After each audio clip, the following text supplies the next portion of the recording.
In our society, we often hear the phrase, "It's the thought that counts."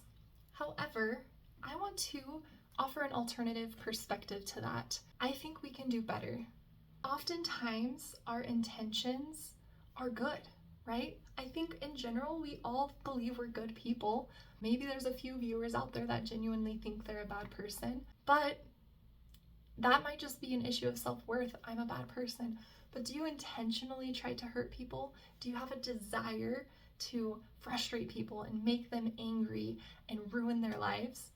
Generally, no. We all go about our days doing the best with what we have, even if we mess up and fall short. It comes from a good place of intention, a desire to do good, to be good, to fly under the radar, to just make it through this crazy life. And even with having generally really good intentions, the impact that we have on others are often hurtful or not what we intended.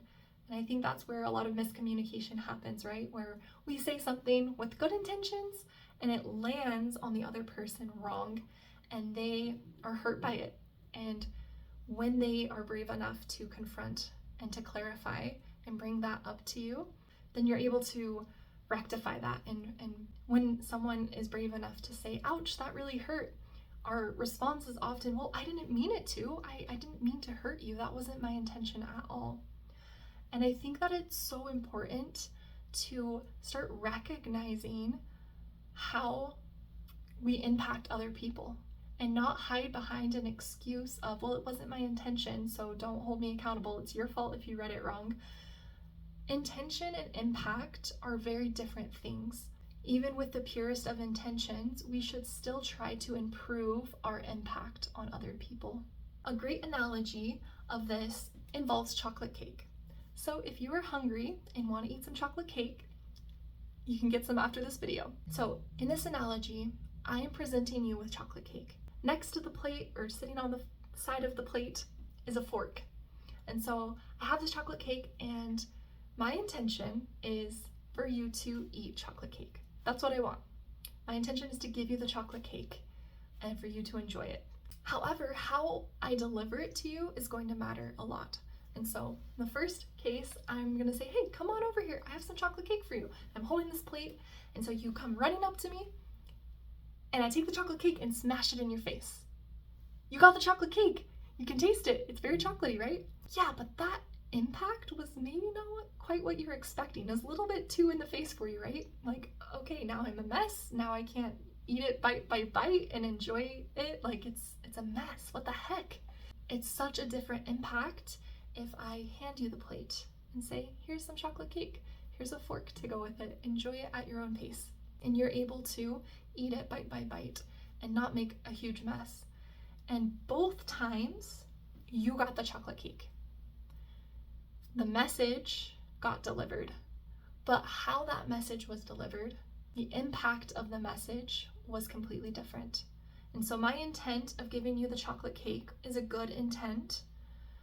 How I deliver it and how it impacts you, there's 100 different ways to go about that.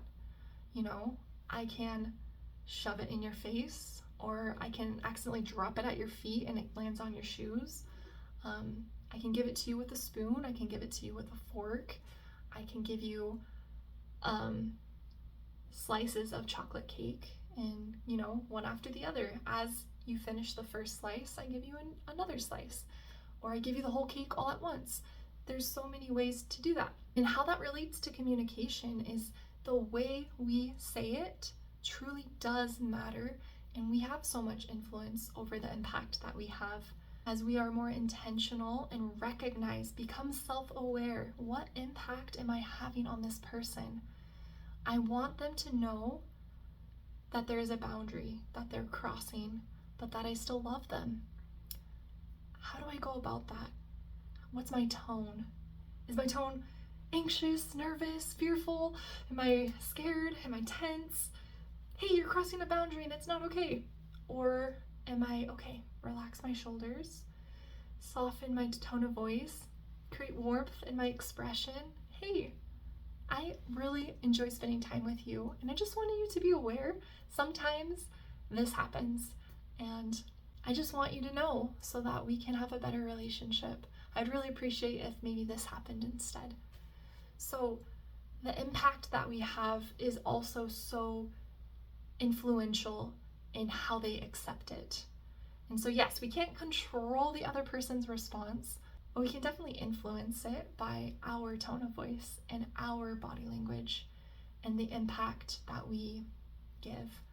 And so, that being said, I invite you to be more self-aware. Regulate your emotions and think about the outcome that you want to have and what you would need to do, how you would need to sound in order for that outcome to happen.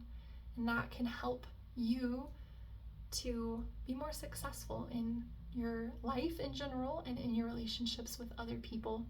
And I can guarantee that a kind approach and a loving approach, no matter the circumstance, is going to be the best route to go. Thank you for watching today's video.